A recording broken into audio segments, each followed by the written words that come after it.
Welcome back to Voices of LTCI, the show where we sit down with leaders and legends shaping the future of long-term care insurance. I'm the host, Shar Hugh, founder and CEO of the Helper Bees.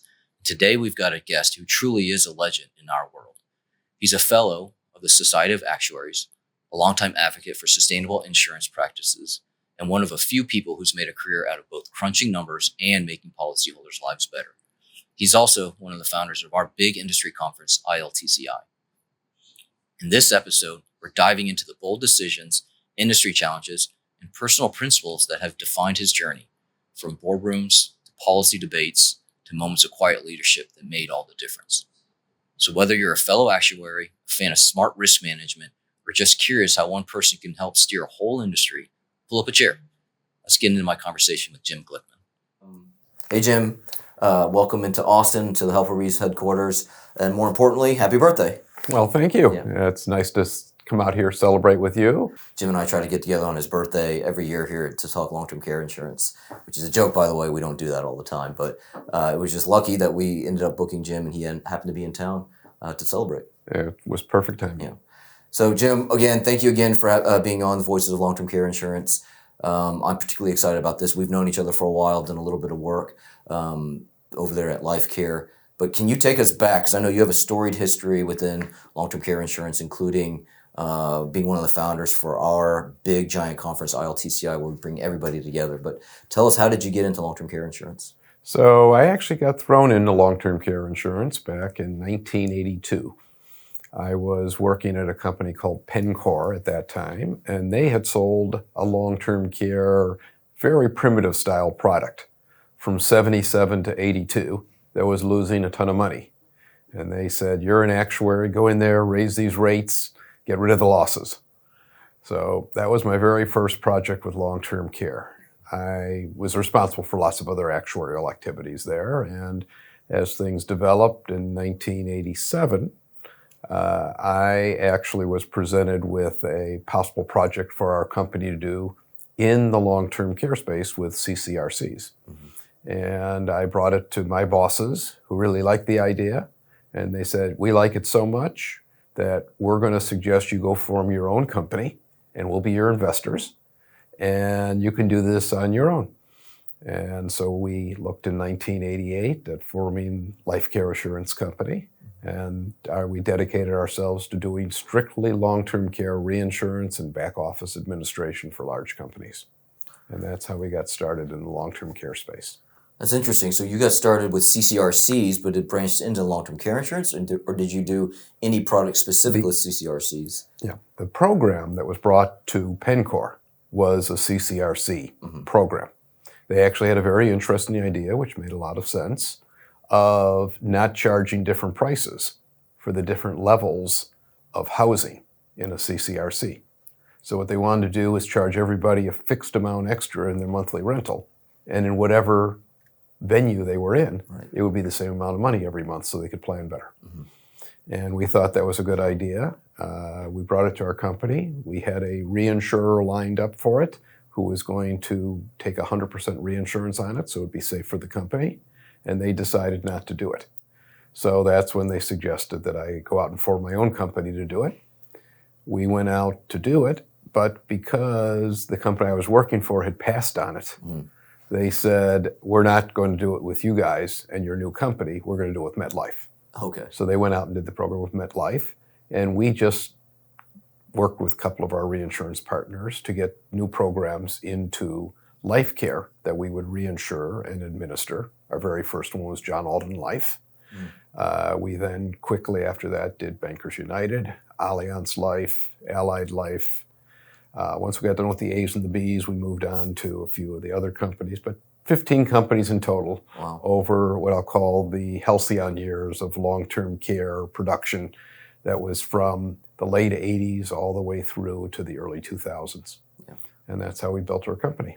And you have a unique model. I mean, you are technically a third-party administrator, a TPA, but you don't generally just take TPA contracts or TPA work. Is that right? You have a... Well, actually, it's almost the opposite of that. We are legally and functionally a reinsurer, a legal reserve life insurance company that does only reinsurance. Mm-hmm. But nobody's going to deal with a small reinsurer in the long-term care space Right. unless they had something special to bring to the table. And what we brought that was special to the table is we could do all the back office administration, take all the surplus strain off their hands, and guarantee them that they would have a decent, profitable product, because by nature, it was much more important to our profitability that it be profitable than it was to theirs. Yeah. And they liked the idea they could just label it, sell it, have it available. As you can imagine, almost all the big companies in the 90s and early 2000s were into retirement planning. And you couldn't do a retirement plan with some solution for long-term care. So all the companies, I don't know if you know this, but around 2001, there were over 200 companies that were in the long-term care business. You can go out and take a look at the NAIC, or called LTC experience exhibits, and you'll see literally hundreds of companies. Yeah. And that's because at the time, this is 25 years ago, long-term care was looked at as something everybody was going to have to own as the baby boomers aged through the life cycle and needed to get a hold of long-term care coverage.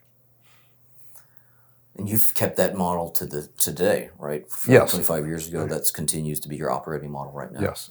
Well, tell me about the conference. So you formed the company in 1980. So we formed, I was working for PennCore in Okay, got 82. it. That's when I first started in long-term care. We formed the company officially December 31st of 1988. Great. The last day to fund it before we would have to have started all over again. Right. And we did our first piece of business in April of 89. Great.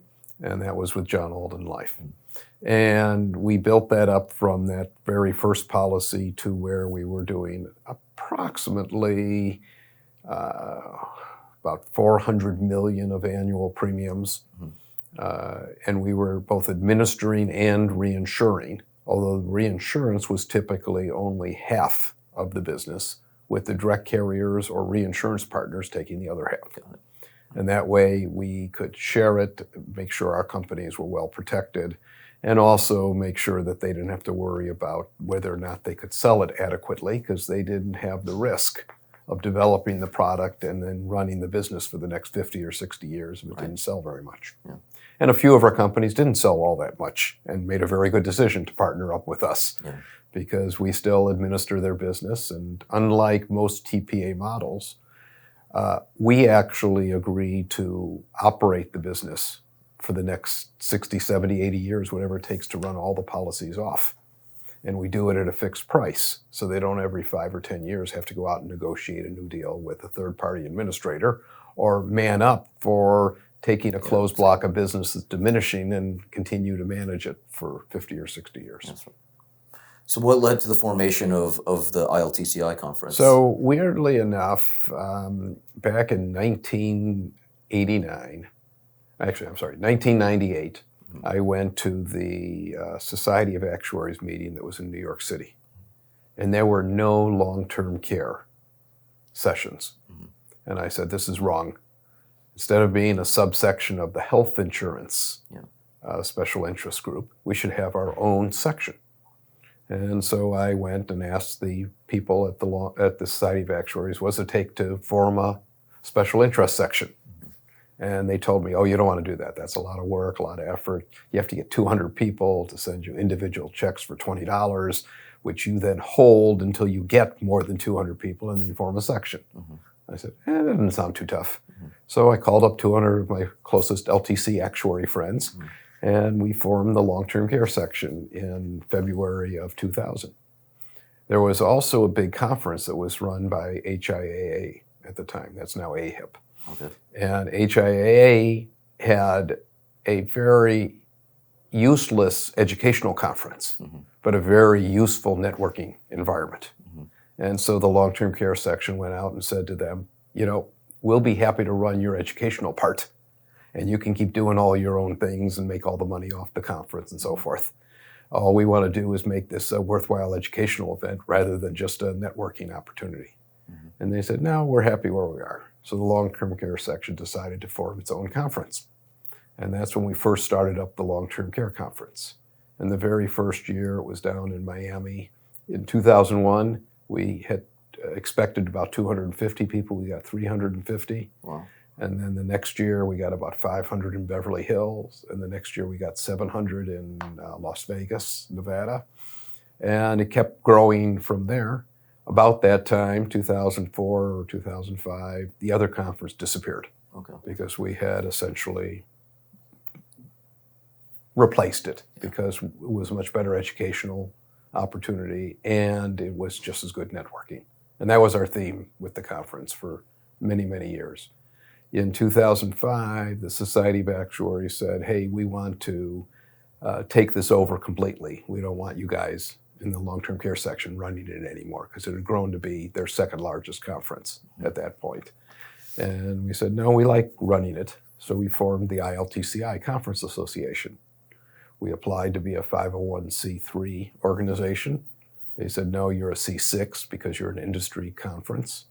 And we went about forming our own conference outside of the Society of Actuaries, although the long-term care section kept being the sponsor of it and kept running it. Mm-hmm. We did that for a number of years, and then actually were able to qualify as a 501c3, which gave us a lot of tax advantages. It kept growing. Our biggest conference that we've had even now was 2015 at the Broadmoor in Colorado Springs.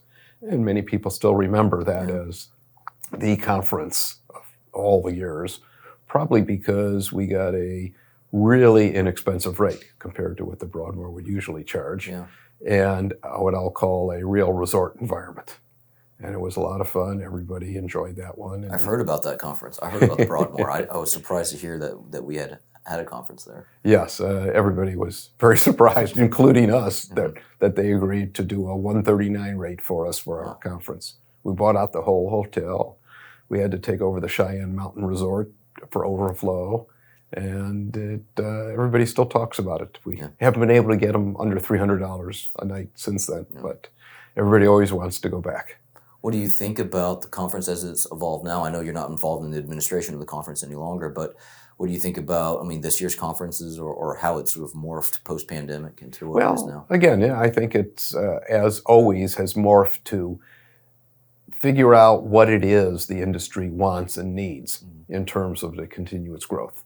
And it has morphed from being an LTC standalone only conference to where it's now a standalone and a hybrid conference. In fact, many would contend it's more hybrid than standalone, because most of the standalone companies that are still heavily involved are in runoff blocks.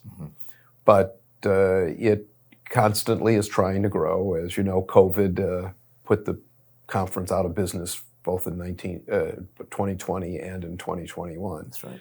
But as it turned out, Raleigh was our next year in 2022, and it was about 700 people, and it's been growing back up towards that 1,100 person mark that I think we set with the Broadmoor in 2015. And I think it will continue to grow. They try to get agents involved. Unlike most actuarial meetings, we try to get all of the different departments involved. We have claims, we have management, we have actuarial, of course, we have underwriting. We have always had I'll call it policy and provider section. We've made it very intuitive for companies like Helper Bees and other vendors to get in touch with everybody who, for the most part, would not talk to them unless they were at a conference and they were going around in different booths. I think we've had as many as 70 or 80 booths, which is pretty amazing for an industry as small as long-term care. But it's being well run, and they've totally operated off of volunteers ever since the beginning, which is a great way to go. That's right. So we covered the conference and how it's evolved over time. Let's talk about sort of your purview of the industry as you've been in it for now a few decades. On where have you seen it? You alluded to the conference now being both standalone and arguably a little bit more hybrid focused. What are some standout moments over the last two and a half decades to you for long-term care insurance? Well, interestingly enough, the long-term care industry, and probably true of most industries, it kind of runs along a path of the least amount of government or regulatory influence, the better. However, it missed its opportunities twice. First in 1988, when the NAIC put together the Model Long-Term Care Act. And they brought together an actuarial group, which was the ad hoc actuarial consulting group, that was looking at whether or not inflation protection should be built in and whether or not non-forfeiture values should be built into long-term care products. Mm-hmm. Because as many people know, unlike almost every other insurance product, long-term care is lapse supported. Mm-hmm. And lapse supported means that if somebody either dies or voluntarily lapses their product, the amount of money that was set aside in their reserve is then redistributed to everybody else. Mm-hmm. And so if you misestimate the number of people who will die, especially if you underestimate it, or the number of people who will, if you overestimate the number of people who will lapse, mm-hmm. you'll wind up with a product that's unprofitable. Mm-hmm. Interestingly, if there are cash values associated with it, which is how life insurance got to have cash values, because there were some big stories back in the early 1900s about companies that were selling life insurance without accumulating reserves or cash values. And eventually they all went broke. And as such, it became clear that you couldn't have a lapse-supported product in life insurance. And that's why there's minimum cash value rules. So if they had done that for long-term care, the products would have been twice as expensive as people were pricing them at the time. But interestingly enough, there probably would have been little or no rate increases. Today. That's right. Because you would have been collecting more than twice as much money. Right. For all those years, accumulated with what at the time were pretty high interest rates. And it would have worked out that the product would have been self-sustaining. And when people left, either because they died or they lapsed, they would have gotten their cash value, which was kind of their representative equity in the product. Yeah. And so there wouldn't be any lapse support. Sort of unknowable question, though, is do you think how would that have affected policy sales then? Well, it would have halved them. It probably would have halved them initially. Mm-hmm. But then because of the momentum of the baby boomers coming through and the amount of new business to be had, it would have been a much more stable growth environment. And instead of having the, I'll call it the big collapse of the industry in the early 2000s when they brought in rate stabilization, which essentially did double the premiums, what would happen is that it would have continued its growth from that base. Yeah. And in fact, almost everything would have been standalone long-term care, because if you think about it, it in a hybrid policy wouldn't have looked much different, because by definition, with the cash values and having to pay people their equity when they died, it would look a lot like a life insurance policy with long-term care, except it would be a long-term care policy with life. And also, interestingly, a long-term care policy with life has a lot of tax advantages that a life policy with long-term care doesn't. So it would have worked out very well for the industry, and I think we would have a much higher penetration. Yeah. But the other big mistake they made was when rate stabilization came into play in 2002. And that was where the regulators, as well as the industry, realized that it wasn't sustainable to continue to force premiums down with minimum loss ratios, when in fact, down the road, they'd have to increase them again. And so what they did is they said, you can set the premiums just as high as you think you can sell them at. In fact, we mandate that you put in an extra amount of premium to cover moderately adverse experience, MAAA as it's called, in order to be sure that there's minimal risk of ever having to increase those premiums. And if you do, it'll be very minimal in what you'll need. Because at that particular point, everybody from the regulators to the agents to the consumers to the companies was under great pressure because of the rate increase demand there was of very large amounts on those old policies that were underpriced. And at that point, if the industry had recognized, or the regulators had realized and demanded, if companies were told at that point they have to right-size their premiums right then and there, not just bring out new higher-priced products, we wouldn't have had the large rate increases we have to this day. We would have had very modest rate increases of one-time 50 to 100%, rather than 2, 3, 4, 800% rate increases that have been going on since then because they were so delayed. Have you seen us at all, as you start to track the industry now, I would say from, call it pre-pandemic to now, have we started to learn from some of those historical either mistakes or unintended consequences as a result of some of those decisions? Yes. As typically happens in almost any industry, that sees itself fall on hard times. They tend to overcompensate even to the other side.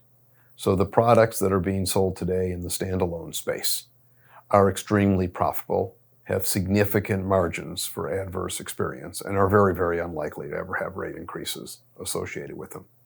In fact, if it were politically practical within companies and not a burden regulatorily, I think companies would offer non-can standalone long-term care, which would probably attract a lot more attention from the consumers and the agents, because by definition, you would have a health product without having to buy the life insurance element in order to get a product that was guaranteed premium rate-wise. And interestingly, in the long-term care space, having a guaranteed product and being able to sell just the pure long-term care still allows you to take into account the people who do die and the few people who do give up their policy, which nowadays people are pricing at less than 1% per year that will give up their policy voluntarily. You also have a very interesting situation right now in that interest rates, although up about 100 basis points over the last couple years, that are much, much lower than what we think they will be long term. So pricing at 4 or 4.5% interest versus when the products were first out, pricing at 7 or 8 or 9% interest gives you a lot more margin. Yeah. So with no voluntary lapses, with interest rates this low, with mortality expected to be very similar to super select annuitant mortality trends, the products being sold today are extremely safe and extremely profitable for the carriers that get into them. That's sort of a good segue then. Let's go into, I know some of the work that you're doing just from our conversation earlier. Let's fast forward to today. You're seeing, I don't know, a resurgence in group sales. Is that correct? Yes. So LifeCare. So group sales was very interesting because it was a big deal back in the 80s and 90s. Companies were selling group policies. They were assuming, and not irrationally, that 5 to 10% of the people would give up their policies every year as they moved from employer to employer or decided that this was just too far off and they didn't want to continue to spend money for something that was 50, 60, 70 years down the road. And therefore they had a huge lapse support in them. It turned out that that was, just like everything else, totally wrong. But nowadays, they're building in a large element either of equity in the form of life insurance with long-term care attached, or they're selling products that have much higher pricing in the standalone long-term care product. And interestingly, the products that were sold back in the 90s and early 2000s were heavily 5% compound inflation, lifetime benefits, and just by cutting those down to, I'll call it 5-year benefits and 2 to 3% compound inflation, cuts the premium by 75%. Wow. So somebody can buy a product much more affordably in much middle market type sales. In fact, it's pretty easy and reasonable to buy $100 a day of standalone long-term care, say a 3-year benefit with 3% inflation, and stay under $1,000 a year of premium. And that becomes affordable for both the employees and even for the employers to participate in that. And as long as you don't assume too much in the terms of voluntary lapse, you're very safe in offering that product out to the consumers. And so there's a resurgence in the group long-term care insurance market to try to develop what I'll call a middle market product, which has been the goal of long-term care as long as I can remember. That's right. So I know that you pride yourself in LifeCare's underwriting abilities and your unique processes. Anything you want to share about that, how robust or how not only quick but thorough it is? Sure. One of the interesting things that goes back to my days of doing the rate increase on that original 77 to 82 block of business was the fact that because those people were old and infirmed for the most part, the marketers convinced the company that there was no reason to underwrite them. So what they did with that product, which is how they managed to lose so much money on it, was they actually gave the agents what was called a field underwriting application, where they would take a pad with carbon paper in between, and they'd write the application and the information on the sale itself, hand the top copy to the customer, send the rest back into the home office, and the policy was auto-issued. And they discovered, the agents that is, that a good place to sell these policies was in the acute hospitals, where people were coming out of an acute incident, where they definitely recognized the value of a long-term care policy. And those sold very readily and had high claims almost immediately, which is one of the reasons why our mantra from the very first day we dealt with our very first insurance company partner was, we will help you build anything you want to build, except we will never compromise the underwriting. We actually wound up manifesting that in the form of, we were pulling medical records, which was unusual back in the 80s and 90s, on everybody. No exceptions. If we couldn't get medical records, we did a physical exam. If we didn't think that was adequate, we just said, no thank you to the policy. And by doing that, we had very, very excellent initial year's results. We had the same problems everybody else did, that we assumed 3 to 5% lapse rates, and we assumed much higher interest rates. And we only were partially helped by the fact that our claims experience was so much better early on. And as such, we thought we were making a lot of money in the early 2000s off of our strict underwriting. One of the things the agents used to always complain about is that we were cherry picking who we would insure. And we were happy to tell them, you're right. That's exactly what we're doing. And I remember saying in many agent meetings and in many industry meetings that it doesn't matter what premium you charge initially. It's what premium you have to pay 30 or 40 years from now that matters. And everybody would say, well, nobody's ever done a rate increase, nobody ever will, because that's the way things were in the 80s and early 90s. And of course, nowadays, even though the premiums are so much higher, and there's almost no chance of doing any significant rate increases on the current issued products, they all worry that the price they're paying now is not the price they'll pay later. That's right. Yeah. So you've been there almost from the beginning. It sounds like there's some ups, downs. Where do you think we are now? Are we on an upswing, or are we sort of at the bottom of this thing? Well, I think we're kind of treading water. We've been at the bottom for a while now. And I think that it's still going to be heavily both hybrid and standalone, splitting up the marketplace. Interestingly, there's a lot of products that are calling themselves a long-term care solution that have really minimal long-term care benefits. Right. If you buy a life insurance policy where you can take those life insurance proceeds and use them only to the extent that it's life insurance, and I'll call it close to death, take them and use them for long-term care expense, that's not really providing a long-term care solution. On the other hand, the products that sell extended benefits on life policies and the standalone products have been selling about the same amount of business. And it's been pretty stable for the last, I'll call it 10 years. And now the group products, and this actually got its big boost when Washington did the Washington CARES Act. All of a sudden, 90% of all the business issued in the United States was on Washington residents, which, considering that they have about 5% of the US population, or maybe less, to have 90% of it come out of that one state was proof that there was demand if you could create the right incentives to buy long-term care. And California's looking at one, New York's looking at one, Minnesota's looking at one, Massachusetts is looking at one. So there's very strong possibilities for the long-term care market, especially in the group space, to expand dramatically. Because most of these state-based plans are based on charging a tax administered by employers to their employees for people who are actively at work. And that's kind of the connection between the group plans having a resurgence lately. So Jim, every single time I hang out with you and we talk, I learn something new about the industry.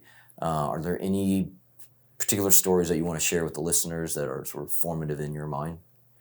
Well, I'd say probably the only ones that are really kind of unique and interesting are the stories that evolved out of starting the section and the council and then my years as SOA president. And that was back in the 80s. The industry was very splintered. And everybody thought they had secret sauce that they didn't want to discuss with anybody else. Interesting.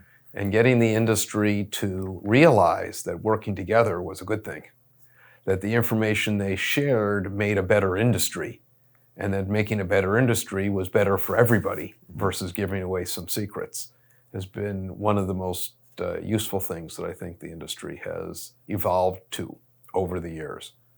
The other thing which we talked about a little bit is that it probably should be a little bit more aggressive on doing what's right for the consumer in the long run versus what's right for the companies in the short run. Mm-hmm. And as such, we've always tried to be an advocate for that. The actuarial profession has always advocated for that. Back when the Class Act was developed as part of ACA, I don't know if you recall the Class Act, Mm-hmm. but it was a long-term care program for individuals that Ted Kennedy really wanted in the bill. And because of the way it was structured and the scoring system, which only scores over 10 years, what happened is that the Class Act actually saved ACA $100 billion. And therefore the cost of ACA was $987 billion instead of $1 trillion plus. And because of that, it was included.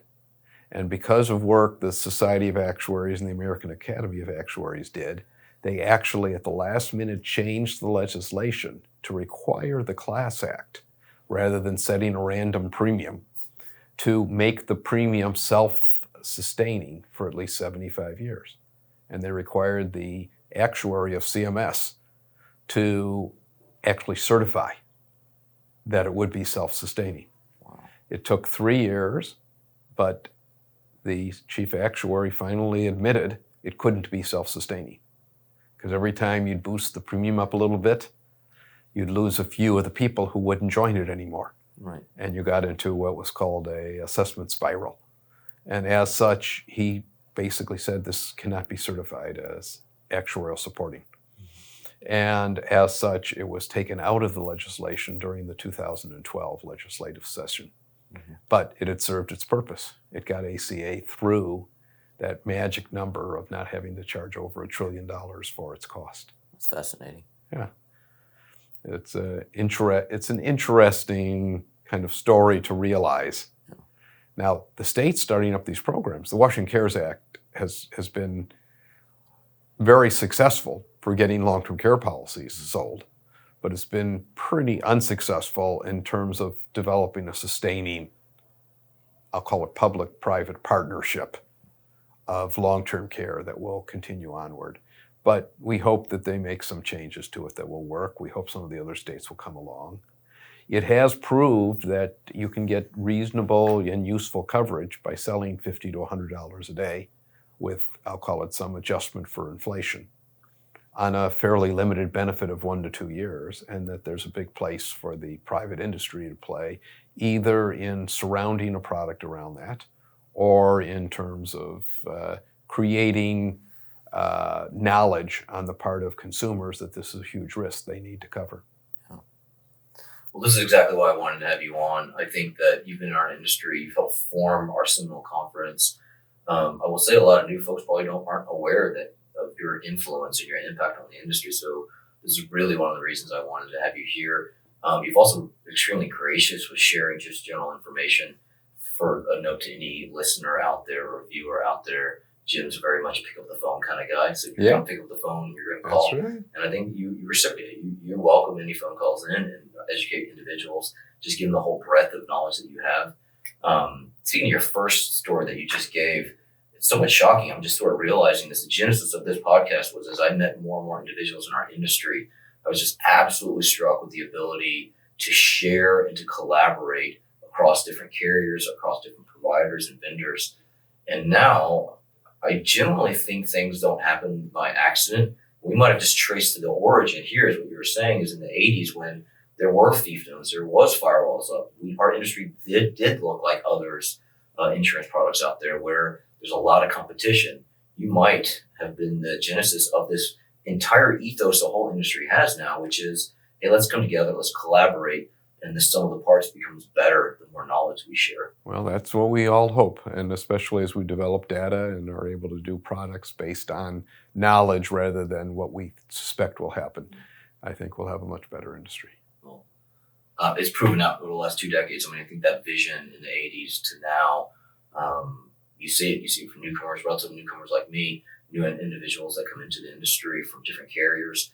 You see it, they continually say how collaborative the industry is, and they're absolutely struck. It's like no other industry that anybody's been a part of. And so I think we actually might have you to thank for that. Well, I certainly have done what I could, and we'll see how it all transpires. But it's kind of exciting to watch the industry grow and mature. Yeah. Well, one last question, as the viewers and as I'm struck by it, is you're a historian for our industry, I think, which is one of the reasons I really did want to have you on. But you also are really adept at understanding where the industry is heading. So how have you personally and professionally been able to carry that finger on the pulse and that interest in the industry for so many different decades? Any words of wisdom out there for viewers? Well, I would say that as long as you're trying to do what will work for the company, the consumer, and whoever's in the middle, making sure that the two of those get together is going to be successful in the long run, because you'd much rather make a small piece of predictable profit on a much bigger pie than you would on trying to capture or take advantage of the other side in either of those transactions. One of the reasons that underwriting serves such a useful purpose is it doesn't put pressure on the rest of the block. One of the reasons why companies trying to work with the regulators to come up with better regulation leads to an industry that has proper foundations and is able to adapt to the changes that occur in society. Well, thank you again. Thank you for sharing a little bit of time together. I always learn something. I hope the listeners do as well. It's interesting to think about how, as our industry has grown, new faces and new voices are coming in, to realize that those who came before us and still are in the industry are really influencing our decisions to this day. And so you're definitely one who's a very powerful legacy, which isn't over yet. And that's what's exciting to hear about what LifeCare is doing, is you continue to innovate. I know that you're going to have some really interesting announcements here this year into next year. We can't wait to sort of be able to share with the broader audience, but you continue to push the industry forward. And so I want to say thank you. Well, thank you. We appreciate the fact that we're getting all of these outside influences to help us do our job better, whether it's on the claim side or the underwriting side or on the administrative operations. Everything we can do to squeeze costs out of the product, leave more for both the consumers and the company. Yeah, well said. And the last thing I'll say is we weren't going to get into it. I wanted to a little bit. Jim has a signature coffee that if you ever see him at a conference at ILTCI, he's got this giant coffee mug. But I will just tell any of the listeners, just go and grab him at our next ILTCI conference and ask him about it. But we'll save that for the viewers to go and find that out for themselves. Happy to do so. All right. But Thank you. Thanks, Jim. Appreciate the time. Podcasts grow one listener at a time. And if you've made it this far, you're already part of the LTCI circle. Help us bring somebody new into the conversation.